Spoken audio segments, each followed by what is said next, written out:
Welcome to our discussion about investments in women's health. The event's title is it profitable to invest in women's health? And I'm going to be the worst host ever. I'm going to answer that. And the answer is yes, of course. Event over. We're good. And this is our third event, actually, of the State of FemTech Plus series. 2 weeks ago, we had an event about menopause and then about sex tech. And in our opinion, these are the topics that need more exposure as well as investments. So today we're going to talk about that. And today we have a pleasure to talk with three experts, three different perspectives on women's health, wellness and investments.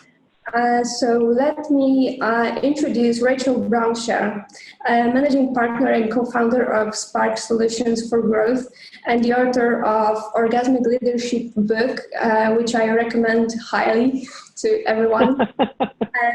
Thank you. Let's go. So Cheryl Cheng, a general partner at BlueRun Ventures. Her investments include, for example, Genève and Blue Fever. We have also with us Dr. Brittany Barreto, geneticist, entrepreneur, venture capital, the co-founder and executive director of FemTech Focus. Okay, so I'm Sarah and this is Claudia. We're the hosts today. We work with Untitled Kingdom, which is a software and product development studio. We focus mostly on femtech and health tech, as well as IoTs and many other subjects. But one of our main topics, main focuses is femtech. And last year we wrote an ebook that was published in January, I think, State of FemTech, which was supposed to be a report on the current state of femtech, but became more of our perspective and our prognosis on what's happening in femtech generally right now. And we did realize that it's not enough space to have all the information, because femtech has grown very, very big and also became pretty mature. So it's impossible to just put it in one small ebook anymore. And that's why we're running the events that we have right now with our guests to dive a bit deeper into the subjects that we find interesting, and hopefully our participants as well. So today we want to talk about the investments, and as Claudia already answered the question, investing in women's health is profitable. We all see it in the data, in actual numbers, but just wanted to ask all of you, when did you see the shift? Because a couple of years ago, I believe it wasn't that obvious, and it was very, maybe not very, but it was more difficult than it is right now to get the funding for products that were related to women's health.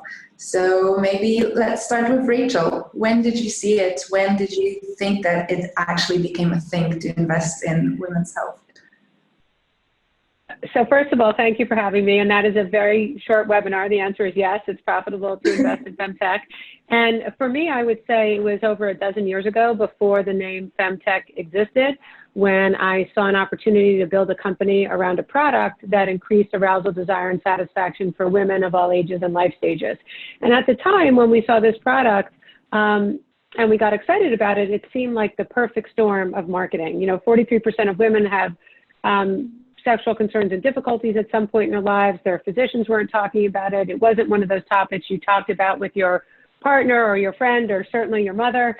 There was no language around it. And the idea that we had grown up decades of a world with erectile dysfunction drugs, where we were being trained that bigger, longer, stronger was sort of the language of sexuality, which didn't really apply to women who didn't think of it as a performance sport, it seemed at that time to be the perfect storm.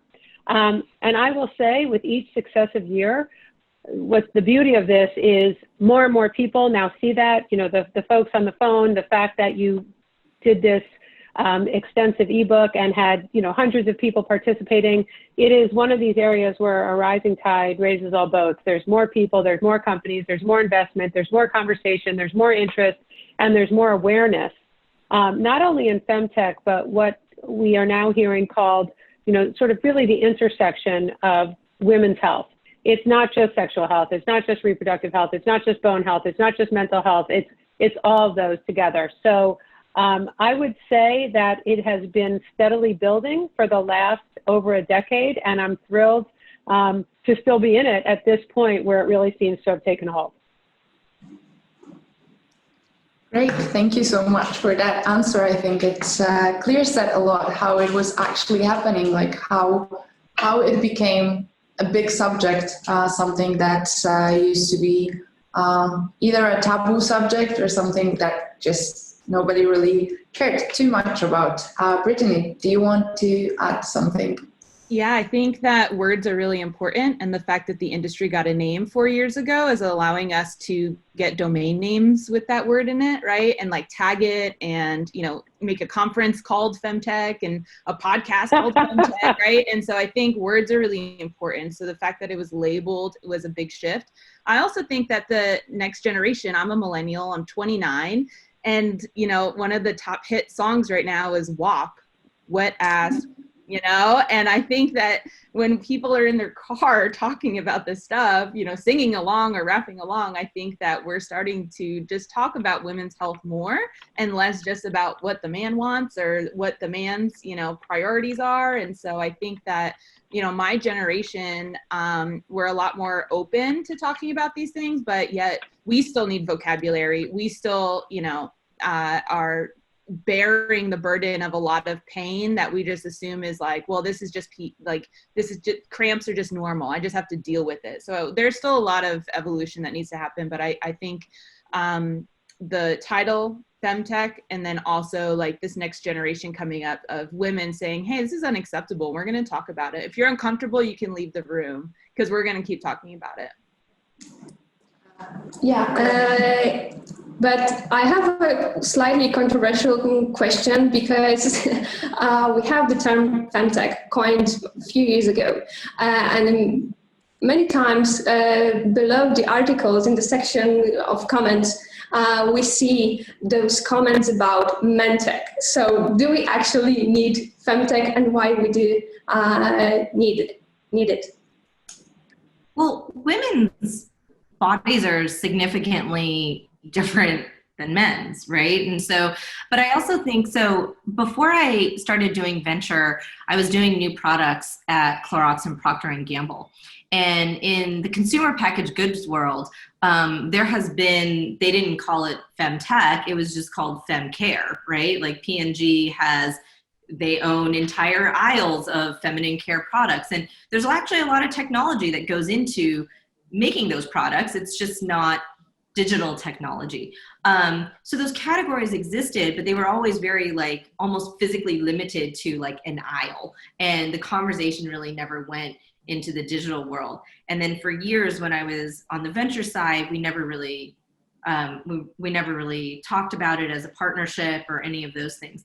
But the reality is that I think FemTech is different because, one, if you look at it just purely from a digital health perspective, a woman's body is just inherently different. And then when you go even beyond just like your own physical body, 80% of healthcare decisions are made by women. And so the psychology of how women spend money, how they allocate resources, all of those things are just different than what men do. And so even when you go beyond, be it fertility or menopause, which like sort of generically encapsulates like what people consider FemTech, but there's so much more, you realize that you're actually selling to a different consumer than what you would for, I guess, men tech, if that's the analog to it. So I do think it's really different, not just because women have a uterus and men don't. Like, actually, I think it's a lot of actually different variables that contribute to it. Yeah, and I would wholeheartedly agree. It's not to suggest that men's sexual health isn't important. We've made dramatically more progress on that than we have with women. So I will take the controversy and say, you know, I'm fine if people yell about men tech. There's been a lot that's happened there. When you look at the big unsolved problems, or the problems that companies are now trying to solve, and the ones that you're investing in and that Brittany is shining a light on, we have enormous unsolved problems. Close to 50% of pregnancies every year in the US are unwanted or mistimed. As I said, you know, close to 43% of women have sexual concerns and difficulties at some point in their lives. That's 40% more than the men who suffer, percentage of men who suffer from ED. We have no real sex education to speak of. If you look at what just is happening in the United States, you know, there's a very small subset of states in the country that require sex ed, that require it to be scientifically accurate, that mandate that you must include things about contraception and consent. A third of women never have an orgasm. 33% of women experience incontinence. These are enormous, enormous problems, and it will take a focus and a name and a group of people and an ecosystem to make this happen. And the last piece I will say about the previous comments is physiologically, women are so different than men that you can't even look at them as parallel. You know, when you talk about female arousal and desire, when we were raising money, there was always this chart where at the top half, there was one button and it said on and off, and that was for men's sexual response. And the bottom had like 1,000 different knobs, and, you know, you didn't know where to turn them all. And that was supposed to be an analog or metaphor for women's sexual health. So even when you get to the basics, you know, male sexual health, this system, the genitals work more like a hydraulic pump. You pump up the blood, the system works, we're good to go. With women, you know, the existing model about sexual response is psychological, it is physiological, it is emotional, it's social. So just at its core, our biology, especially as it relates to sexual health, is so different and so complicated that it requires a very focused effort to make progress. And I think the world had an opportunity to focus on women's health, and obviously they haven't. And so I think we needed to start doing it. I would love a world where human health had all of these sectors and departments in it, but obviously the default was always men. And so now we got to stand up and make our own. Hopefully one day it's blurred again. So I just wanted to say that it's actually kind of an advantage for us, because on one hand, the technology is pretty mature already, but the market of femtech products is still not oversaturated. There's still so many subjects to cover. We actually looked at this table that showed like which subjects are already covered and which are most needed, would have the most impact. And I would say that except the fertility and period trackers, most of them are not really covered yet, and for sure not oversaturated. So there's so much to do here, and there's still a chance to be first in this field, or easily to become the best. Before we move further, sorry for that, I'm taking a lot of space today. I just forgot to say at the very beginning to all our participants, if you want to ask any questions, feel free to put them either in Q&A, that's preferable, or in the chat section. We'll try to answer the questions during the interview, so we don't have to wait till the end. So just feel free to put the questions there. Do you want to ask the next question, or can I? I wanted to actually add something, because in a book, Invisible Women by Caroline Criado Perez, we can read about, for example, cardiac diseases that are made, studies are made on 80% sample of men. So it's like, wow, why is that? Do you want to refer to that book? To the book, maybe later. Actually, I think we will have a lot of occasions to refer to that book, because it's quite shocking. But actually, I wanted to refer to something that you were talking about, so that we know that women's health, women's body is completely different than men's health. But what about the issue of raising money for women's products and men's products? Since that's our main subject today, how is it different? Is it different in any way? Is it like problematic to raise money for women's health and less problematic for men's health? So Rachel, you loved it. question. So. Well, everybody on the call is equally prepared to talk about this, but when we were raising money to do this 12 years ago, we got all kinds of crazy responses, and people were not that interested in having women come in talking about vagina businesses. What I will say is things are dramatically better, but in this category, we all know the statistics about what a small percentage of money actually goes to venture started by women and people of color. We know what a small percentage of the investment decisions are made and controlled by women. So we know all that. So that's a given. That is not sexual health specific. But when you get into sexual health, even more so, when you have all of those issues and you have, more than 50% of the people in the room not understanding what the problem is or having ever experienced it, and you're saying words like vagina and clitoris and orgasm, which makes lots of people want to squirm, none of the people on the phone, but that leads itself to a pretty uncomfortable position oftentimes for the investors. And one of the things that I've seen is that when it comes to female sexual health, there's another filter, another barrier, another hurdle that they want these companies to jump through. And that is, if I'm sitting in the meeting and I'm an investor and I invest in enterprise software, I can evaluate the value of that investment even if I'm never going to use it myself, even if I don't run an enterprise that would use it. What I find when we're in these conversations around female sexual health is if the investors in the room, which is why it's so important to have women in there for many, many reasons, if the investors in the room have not experienced it, if they don't know someone who's been infertile, or they don't know someone who's at least shared with them that they're going through menopause, they don't believe it's real. And that's why you hear these things like these are niche opportunities. We used to go in and say 43% of women have sexual concerns and difficulties, and they would say, I never heard of that, and I couldn't say it in person, but what I said in the book and what I'll say now is, well, trust me, it's not because you're such a gifted craftsman in the bedroom. It's because she doesn't have the language or she might not have solutions. So there's so many factors that affect this. And, I'll turn it over because I know we could have, a sleepover panel on this particular topic.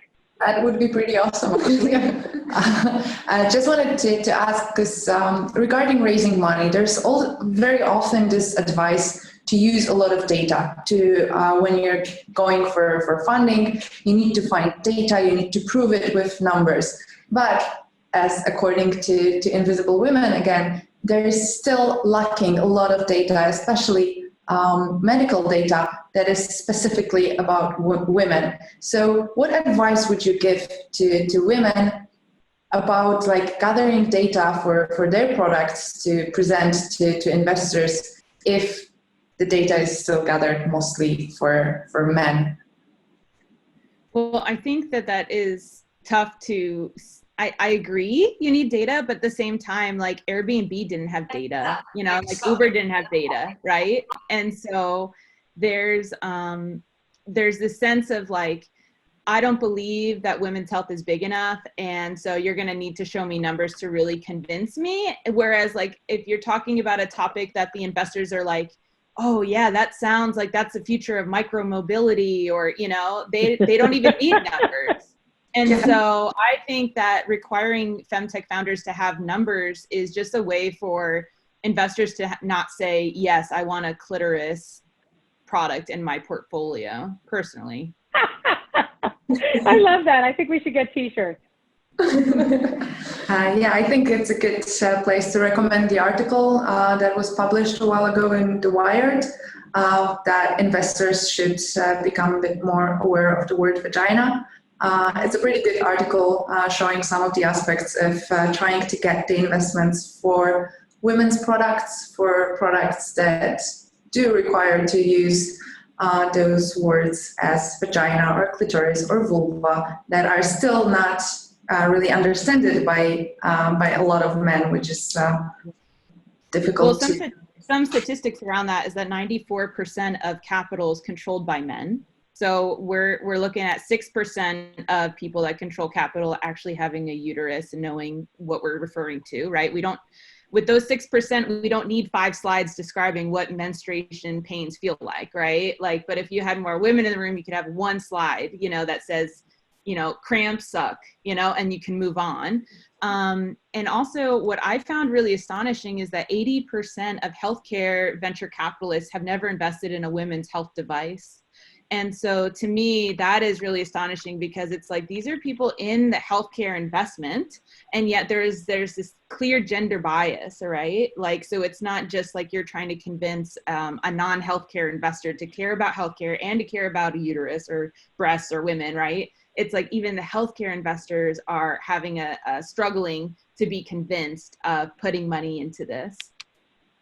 Except Cheryl. Cheryl does not have Cheryl, to struggle to be convinced. Tell us, Cheryl. Cheryl, tell us what it's all about when you have the money. So when I have this money, as if it were my money.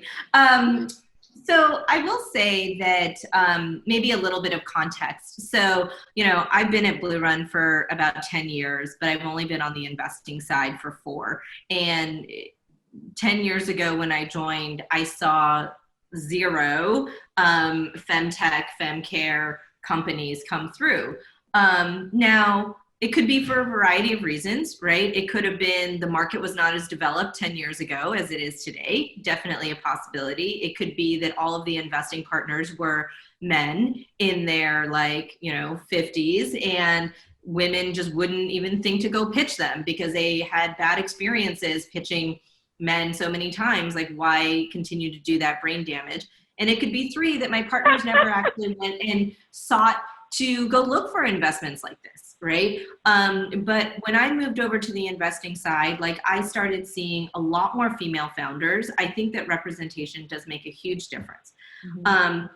But specifically on the data question, or the data issue, what I would say is that being in the seat where I see a lot of different types of founders come through, I will say that the women come in very, very well prepared with data, actually. More data than most men would come in with, actually. And it's not even just in digital health, it's across all sectors.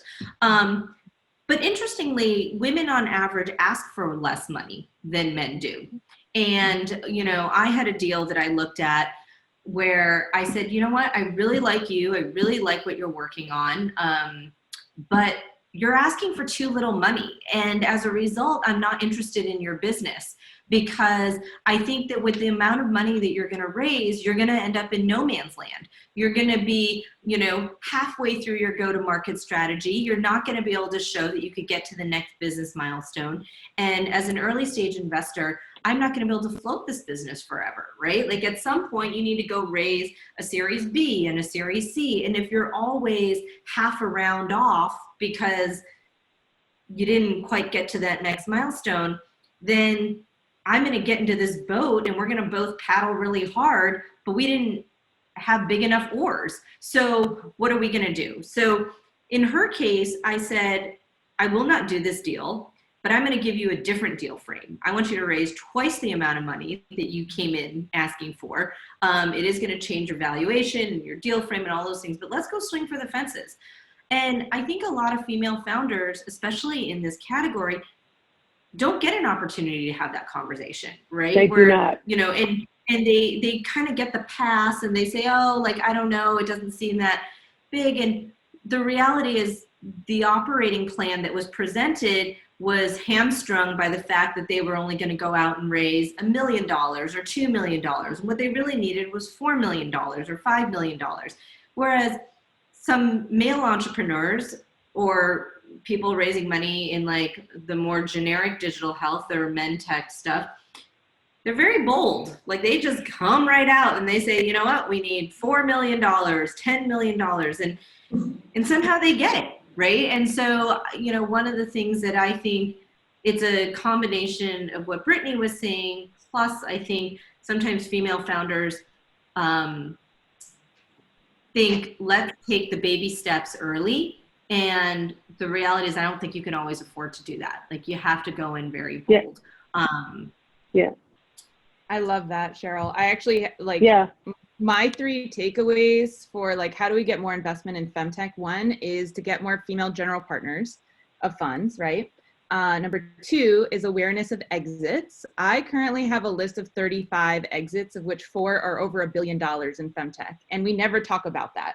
You know, everyone's like on all of these femtech panels where everyone's like, once we have an exit, and I'm like, there's 35. Like, why are we not, why are we the experts? And depending on how broad you are, there's even more, depending on how broad you make it. Yeah. And so let's start shouting about these exits and get real loud, because investors, they just want to make more money, honestly. Like, they could probably get over the vagina thing if we can tell them how much money they can make. So we need to be louder about our exits.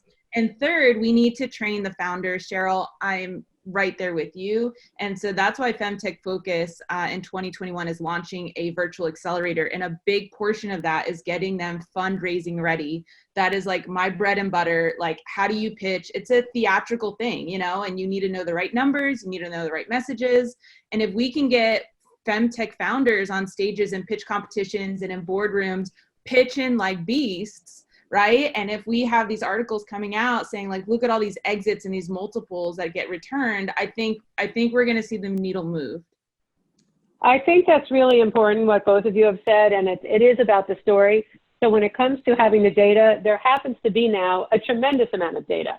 Now, in terms of, you know, raising money for Uber or Airbnb, absolutely. Those didn't have data, but people were driving, people had to get places, people had places to stay.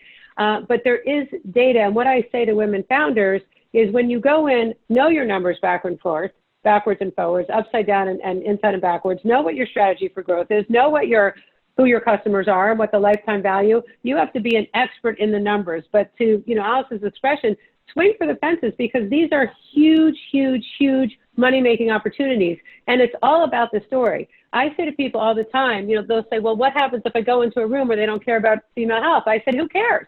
If they care about female health, great. If they don't, they care about making money, figure out how to revise your story so that it pushes their buttons and motivates them to act. Because if this, and it's not easy, because we've been working on this database of exits for a long time, and they're not always as flashy as Uber, you know, or Airbnb or any of these companies' IPOs, but people are making multiples on their money in this space, and there's only more space to go. There is, when you think of the range of the challenges a woman has or situations she faces, from menopause to menstruation, there are literally hundreds and hundreds of opportunities to speak to her, not just as one thing, not just as a woman who's menstruating or a woman who's trying to get pregnant or a woman who's trying not to get pregnant or a woman who has hot flashes, but really building a relationship with her over the course of her life. You know, I started at J&J, and we have this expression, which probably isn't appropriate anymore, but we would call it, you know, from cradle to grave, from the moment a woman had a baby all the way up through when that mother becomes a baby, and well, that mother has a baby and goes through all the other stages.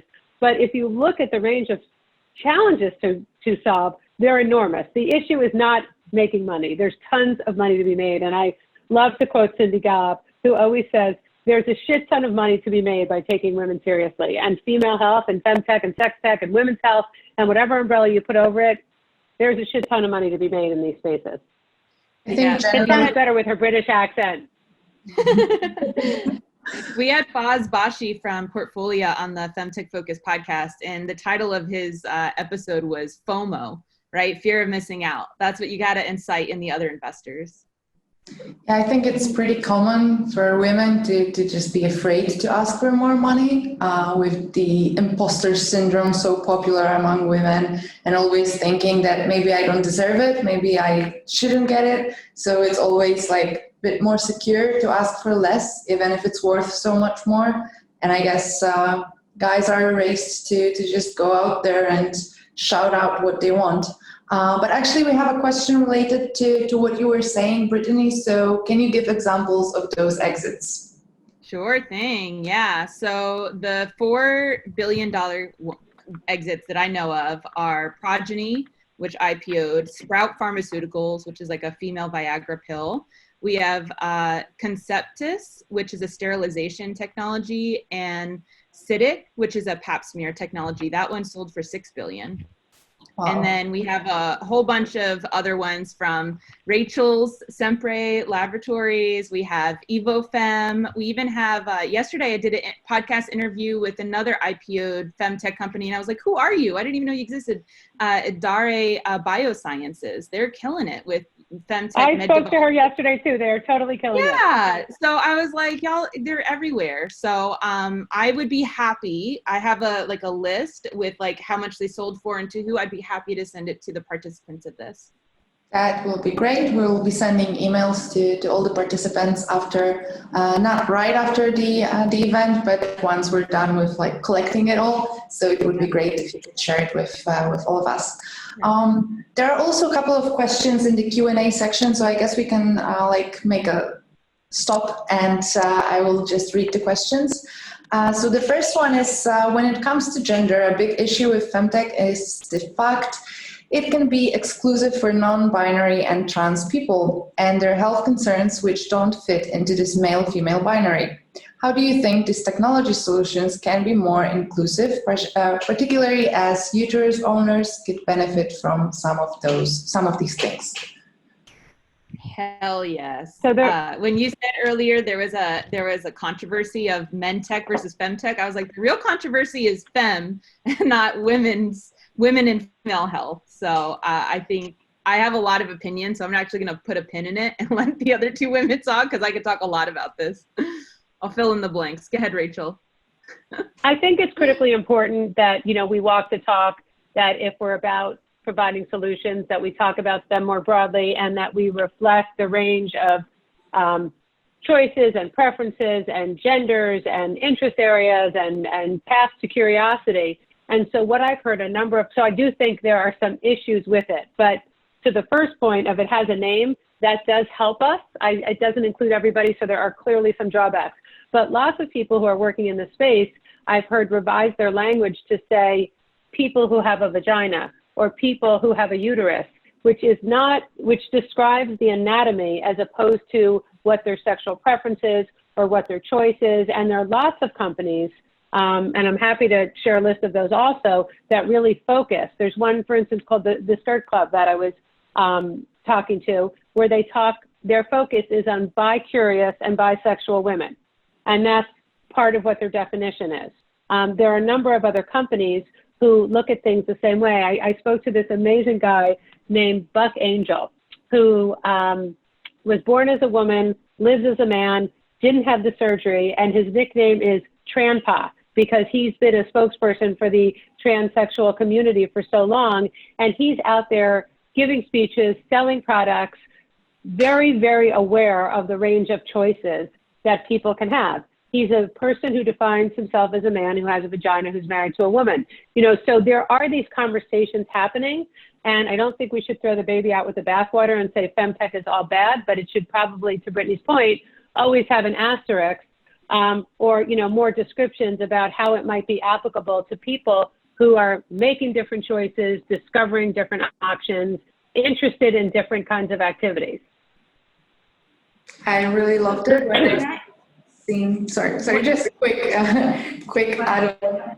I just wanted to say I really loved it when I first seen, I think it was Think's advertisement for people who period. It's really awesome. Like they're not losing anything for not calling it for females or for women. That's actually how they became famous, right? But it's also beautiful and very, very inclusive. So I really loved it. And I think I used it in a couple of presentations and it was so simple.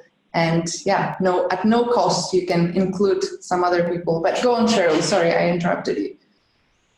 No, I was going to say, when I work with founders at the early stage, regardless of, whether it's femtech or other areas of digital health, I always tell them, you have to pick a wedge, right? You need to pick an entry point in the market and you have to be maniacally focused on that. And in some areas of digital health, it's easier to do than others. So one of my companies, Blue Fever, that's really more around emotional wellness, they can be very inclusive from the get-go because they're around emotional wellness and mental health. But some of my other companies that are in digital health, one of them's in like hypertension management. So if we come back to this issue around like, cardiac events for women versus men, we can talk about that. They're about hypertension, right? And so they're not calling out things that might be around non-binary or trans people is not as relevant to them because it's not applicable. So like they may not seem, or their language may not seem as inclusive, but when you look at sort of the clinical area that they focused on, it's less relevant. And so I think when I work with early stage digital health founders, I just really try to get them to focus in the very beginning when they're doing their go-to-market and their product market fit around, okay, who's your initial product and what are you trying to solve? At a more macro level as investors, I think that's where we need to be more inclusive in our thinking. At the founder level, you have to be hyper-focused and grow your business from there. I think that's such a great point from both investor and founder perspective. You have to really do something extremely well and demonstrate that there's a product market fit and that importantly some group of people, some identifiable group of people want to exchange currency for what it is you're trying to sell. And I think to Brittany's point, that's different than not being inclusive. There's a business strategy and then there's a sort of a moral foundation of what your company is about and how you enable other people to enter. But I think it's so important as a founder, and everyone on the phone speaks to lots of them. You cannot be all things to all people. You wind up being nothing to everybody. Mm-hmm. Yeah, so if anyone is wondering as a participant, how does the trans community fit into FemTech? I'd like to just give like 2 quick examples. So let's say you are a trans man with a vagina and you're on lots of testosterone. I can't imagine the vaginal atrophy rates in those individuals, right? And so like, I don't even know what the statistics are, but I'm sure that that's a big population that could really use some assistance. Absolutely. Right? And so then we have the not biologically female, but the woman's experience that needs innovating. So let's say it's a trans woman who adopts a baby and wants to breastfeed, but does not have breasts or, like in that way. And so what's an innovation for us to have donated or delivered breast milk? So those are 2 examples. If you're wondering how the hell does trans fit into this, those are 2 examples. Those are great. Yeah, and we're speaking about the trends and what's ahead of us actually and what's going on right now. But we had that first wave of FemTech with fertility, with period trackers, but we have a question about that. Is fertility oversaturated or there is more space to explore here? It's hard to say. Some days I'm like, please don't start a fertility company, and then other days, I interviewed Mosey Baby on our podcast and it's an at-home insemination, it's like the new turkey baster. And I'm like, damn, that's pretty cool. Yep, that wasn't made yet. So that's not oversaturated. So I think that I personally, as an investor, as a FemTech expert, I don't know if we need any more apps and at-home devices that track your hormones and tell you when you're fertile. Personally, perhaps there's other technologies around fertility that still need innovating, but in terms of apps that track hormones with an at-home P-test or something, I think we're good, in my personal opinion. But Cheryl and Rachel, feel free to disagree with me. Cheryl, why don't you go? From an investor's perspective, right, our lens is how crowded is the field today versus tomorrow versus 10 years from now. And quite honestly, can we make money? And when we see the field being very crowded, it's natural for us to say, let's look for other areas that are less crowded. So from that perspective, do we need another? Probably not. Only from the financial return lens that an investor is going to look at. If you are a founder, however, and you look at the field and you say, no, my technology is better, my technology deserves to exist, who am I to tell you that you shouldn't go and build that? What I will say is that your go-to-market is going to be more challenging. There's more noise in the field and you need to be ready for that, right? On the fertility side, it's hard, right? When I looked at the space, I had this feeling of, well, I don't know if fertility is going to impact all women. I hope it doesn't, right? I don't know that all fertility problems are going to be the same. So I don't know if solution A versus solution C are going to equally address them. So my first foray into digital health for women was, to be honest, more generic, right? I invested in Genève, which is a menopause company, because I was like, well, I'm sure every woman's going to go through menopause. So I was like, I mean, and maybe that was more conservative on my part, right? But I knew that it was more white space. So just to give you some insight into like my process at the time. And I also looked at mental health, right? Which I also felt was a little underserved specifically for women. And I thought that the generic solutions that were out there weren't addressing some of the things that women specifically needed. So, so for fertility, like, I don't know. I mean, I probably wouldn't invest in one right now as an early stage investor because I want to see the field clear a little bit. But if none of this first generation of companies solves the problem, then yeah, the problem is still there, and I would invest in the second wave. So I would say yes and yes. You know, in general, there are fields that look dramatically more crowded, but so much of it is not just about the idea, but about the execution. So if you're coming to market and you have something that's better in some way, it has to be better in some way that already exists. I mean, before you were choosing, oftentimes, at least in arousal and desire, inactivity versus a choice.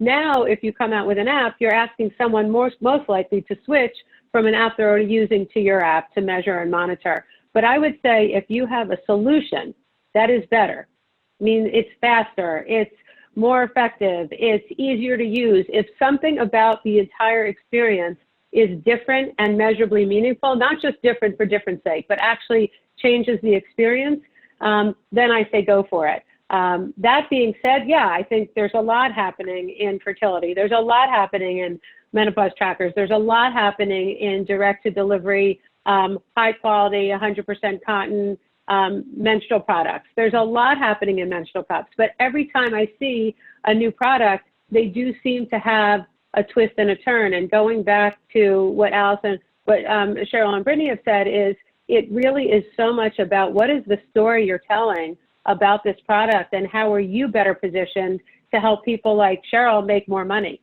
Mm-hmm. So I don't think it's binary yes or no, but it does mean the stakes are higher and the story has to be better and more persuasive when you're entering into some of these more crowded categories.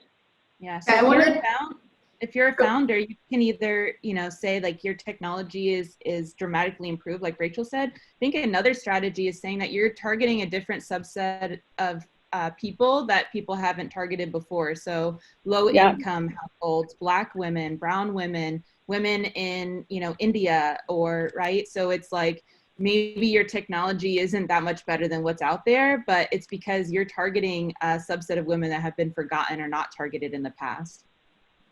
Yeah, I wanted to say that from the product development perspective, because that's really my field, I think there's this huge misconception constantly that if this kind of product already exists, there's no point doing it. And yes, there is point, even bigger point, because if it already exists, it's already proven to be needed, to have some target audience, and also you have a great example what not to do and what to do. So I really believe it's easier, and also like if we thought like that always, we would still sit on MySpace, probably, because why would anyone make things? We had MySpace, right? It was already there. Like we had social media, we had way to connect with our friends.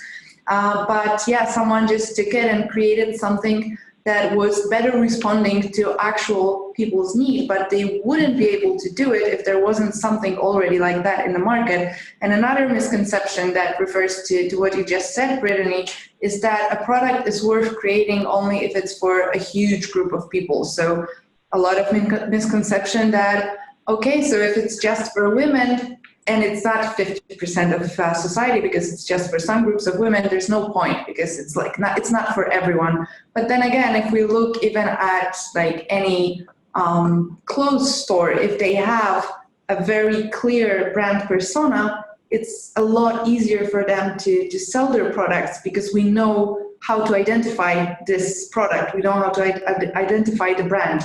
So if you create a product for a very small group of users, you're probably going to be better off with numbers of users than if you create something for everyone. And with the period trackers, I wish there was more founders who know that grown-up women have periods too, and they don't need pink flowers all over the mobile app for period tracking. So just an example of what still can be done. Of course, there are products like that, but even in period tracking, even though it's so oversaturated, there is still space to just make it better, to take a look at what's already done. But don't you need stickers and emojis? I mean, you look at so many other categories like skincare. Could we possibly need another skincare brand or another moisturizer? And then someone comes out with a different formulation. It's cleaner. It was made here. It was from these ingredients. I mean, there's constantly evolving stories. I think all the time of, do we need more kinds of cars on the road? There are plenty of examples of categories that are way more saturated than we're probably ever going to be. And there's still places where you can enter. And, to your point, you don't need to get 50% of the population. You need to get a certain number of passionate people who, will do anything to have your product and tell their friends about it. And, there are many categories where that number is not tens of millions of people, and they're big businesses. I mean, Rachel and I have both worked in consumer packaged goods, right? And, there is no industry that is more ferociously competitive than trying to wedge yourself into like one shelf on like a Target, in like a Target store. Yes. But what I would tell founders is I completely agree with what everybody has said. Now, when you think about your business and whether you should raise venture capital money, I would encourage people to think about what is that business and how big is that addressable market? You could have a cult following of your product that is going to be amazing, and you as a founder will make money hand over fist. That does not mean that you should necessarily raise venture capital money. Venture capital is a financial instrument that is specifically designed for a type of leverage, and we as venture investors have to evaluate businesses against that model, our model of investing. That doesn't mean that it's a good fit for all types of businesses.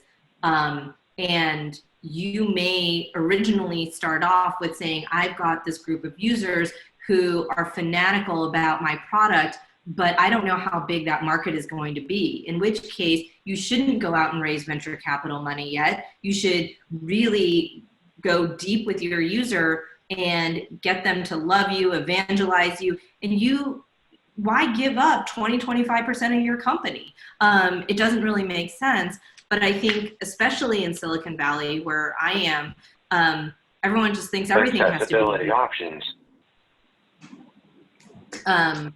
So anyways, I share that just because I don't know if founders will see some of that nuance, and sometimes, and like Brittany with your accelerator, you probably help them get ready for that. Yeah, there's definitely alternative forms of funding than just venture capital. The world is actually not like Shark Tank, although that's how I describe my job to a lot of young people. There's a lot of alternative funding, and a profitable business, I think, is gonna become a new thing again. We've a few years of people being like, profits, maybe never. But if you can make a profitable business, that'd be awesome. yeah, users are usually the best investors, right? Mm-hmm. Yeah. I've got a slightly different question about about the investments side, because 5 years ago we had only $100 million in FemTech. Now we know from the research of Frost & Sullivan about $50 billion in 2025 maybe. But this number is huge and it's impressive. But where we can put it in the context or in comparison to something else to see if that amount is that huge and that great.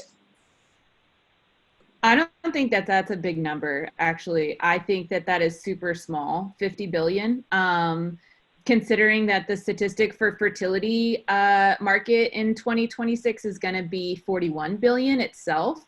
If we combine fertility, sexual health, menstrual products, pelvic floor health, like you name it, I personally think that the 50 billion is because there's a lot of money like pent up, like women want to spend it, but there's nothing for them to spend it on. And so therefore it's really hard to even quantify how big that market is until we start to have products that women can then spend their money on it. And then that number is just going to skyrocket. So, I mean, I know market researchers, they have formulas, they are experts in figuring out these numbers, but as a founder and a VC myself, I just see that 50 billion and I'm just like, I'm sad by it because I'm like, I think it's probably 5 times bigger than that. And I think a lot of it has to do with there's money that wants to be spent by women for the products, but they just don't exist yet.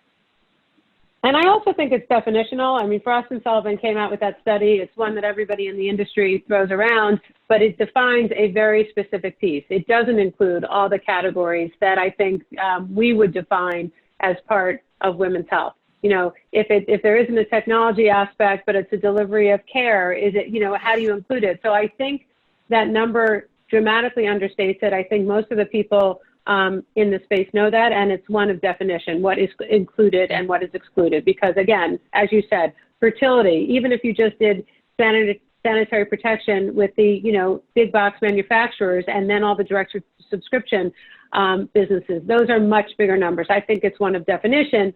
But going back to your first point, Brittany, that having a name FemTech makes it easier to talk about. I do think that people talking about this 50 billion as a starting point, you know, is helpful because it sounds big. Is it as high as we're going to go? No. But is it enough? Is a $50 billion market enough that if you invest, you can make money? Absolutely. Yeah, that's right. That's right. Okay, I actually have one more question. I don't know if you want to ask something. Go for that. Sorry, I'm really taking it over today. I wanted to ask about future, more from the investment perspective. Like if someone is trying to figure out the business, they want to stay in FemTech, they're passionate about it, but they're not sure what direction is in the future. What would you tell them that what they should look at, what all of us should actually focus on right now that is going to become big? So yeah, from maybe Cheryl, if you could start. That's a tricky question because I don't believe in prescribing to founders what they should build their companies in. I think they have to build their companies in what they know and what they're passionate about. Because those are the businesses that are ultimately going to be the most successful, right? Like if I said, you know, what I can tell you is where I think there may be some gaps in the market. You know, I think that menopause is just the beginning. I think there's a whole area around the future of aging that I think is about products. It's about digital health. It's about services. There's many, many areas of that. And you know, unfortunately, a lot of the caregiving falls on women as well. And so products and services that can alleviate some of those burdens, I think will be really interesting. I think sleep is still an area that we have not figured out. And I think women's sleep is very complex and it changes depending on if you're in your 20s and your 30s, you know, 40s, 50s, 60s. And there's not a lot of solutions in that area.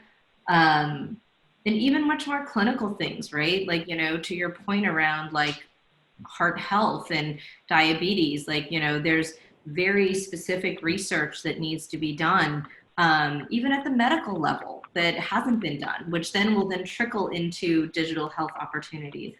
But I really am cautious about being prescriptive because every time I say something, then like my inbox will then get like a bunch of plans that are like specifically in the area. And it's not that I don't think that they're important, but I as an early stage investor care about the founder story, right? So like I want to know like what has made this product, service, problem your life's work. and I can't be the one to prescribe that to you. So that's kind of how I think about it. Yeah, I'm glad you actually mentioned that on the first, I think, our interview from State of FemTech, we talked about the, something happened on the computer. We talked about, Claudia, you had a nice name for it, the typical use case of FemTech products that usually are built on our experiences, that in FemTech especially, it's usually derived from our needs. We need something, our mothers need something, we don't have it on the market, so we try to find a solution, and it turns into a business because there's plenty of women who need it as well. So yeah, definitely I agree. It should come from the passion and from what we know, and not from prescriptions. But I'm a big fan of the biodesign method, though, which is that you go out and you find out from doctors what is the biggest thing that you're challenged with. And I think that if you're just passionate about improving women's health, I totally get it, Cheryl, in terms of like you want that founder to have experienced endometriosis, and that's why they're going to stay up all night to fix it. But I also am very much against making solutions the world doesn't actually need.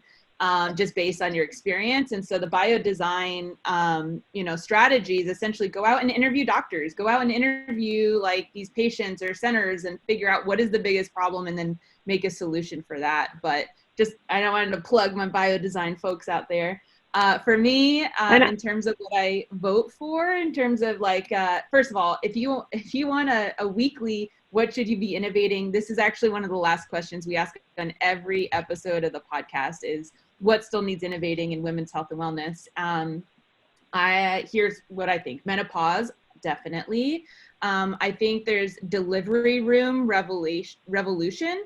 I think that because of the pandemic, people are realizing, why are we having babies where sick people are? And also, why can't women eat before they give birth? They're running a marathon. Why can't they eat for 48 hours, just because of potential C-section? Like, why can't we dim the lights? Why can't we have incense running, right? So I think there's like this delivery room, like the feminine energy may start entering that hospital space. Incontinence and pelvic floor health. The number one reason women get put into elderly care facilities is because of prolapse. So pelvic floor health, absolutely. Telemedicine for women. And then also post-cancer, lives, not lifestyles, but, and making post-cancer more, livable. Because right now I think there's a lot of women that survive breast cancer or cervical cancer, and then they're told, you're a survivor, great, like you should be so happy. And did you know that when women get radiation treatment in their pelvic area, most times their vagina actually will seal shut because of the scar tissue. And there are many, many thousands, millions of women walking around with this sealed shut vagina because they're a survivor of cancer and they should feel happy. And all we need is someone to create a vaginal stent, right? And so I think that there's a lot of innovation for post-cancer treatment as well. And I would add absolutely menopause. We see the graying of America. It's a huge area, with Cheryl's investment in Genève, that's a great example. I also think that there's a lot of areas where we don't yet know, necessity is the mother of invention. Telemedicine was a great idea that some people were doing well, and then comes COVID, and it's the wave of the future, and lots of obstetricians and gynecologists are making that a common part of their practice. They don't ever see going back. So I think the field is still very wide open. And I totally agree with Cheryl that it has to be about the story. And absolutely, in my experience, more than 50% of the founders in this space had an experience that catalyzed the development of their company. And it might not just be their experience. It might be someone in their family's experience that they observed. But I would say, as we get to a critical mass of companies, I do think we will start to see consolidation of companies in certain areas. I don't think we will have, fill in the blank, a dozen of this kind of company in FemTech and a dozen of that kind of company in FemTech. I think we'll start to see some consolidation. We also see the larger companies continuing to get in on the act. We've seen a couple of exciting acquisitions. So I still think, the story and the reason for being and the demonstration with the financial model are still the most important things. If you are excited and you can get other people excited about it and demonstrate they're going to make money, I wouldn't limit it. But again, I think what Brittany said, don't come up with a solution for a problem that doesn't exist is really important, not just in FemTech, obviously, but in any space. And I think we have a responsibility now that there are so many more companies to really innovate effectively and not just in this, haphazard way. Let's find what women need. Let's find what doesn't exist, and let's build solutions around those. Or what already exists but hasn't been improved in 50 years. Hello, speculum. Hello, hormonal birth control, right? Well, there's a lot happening right now in hormonal and non-hormonal birth control. So that, to me, is a very exciting area.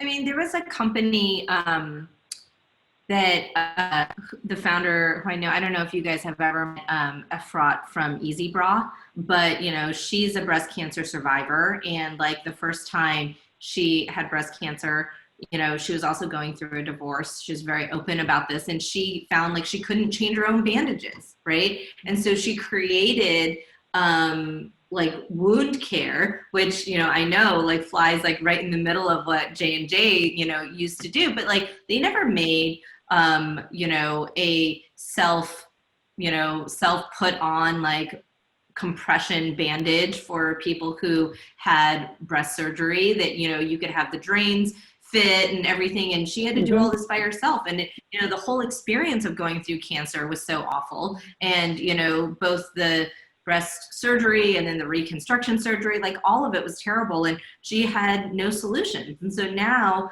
there's a bandage that like women can just kind of shimmy up their bodies themselves. It's not a digital health product, right? And they could put it on, and for some women they're only getting breast surgery on one side and not the other side, but you need compression on the one side, but you don't want compression on the side that didn't get surgery. And so there's all these things that, again, it's not, what I'm really excited about is that the space does not have to be about technology. It does not have to be just about software. It does not have to be about IoT and data and all of those things. Like there are some amazing products that can be created that are physical products that we buy and bring into our homes. And so I really encourage founders to use the biodesign process to think about all of that. And it's not just about building a mobile app.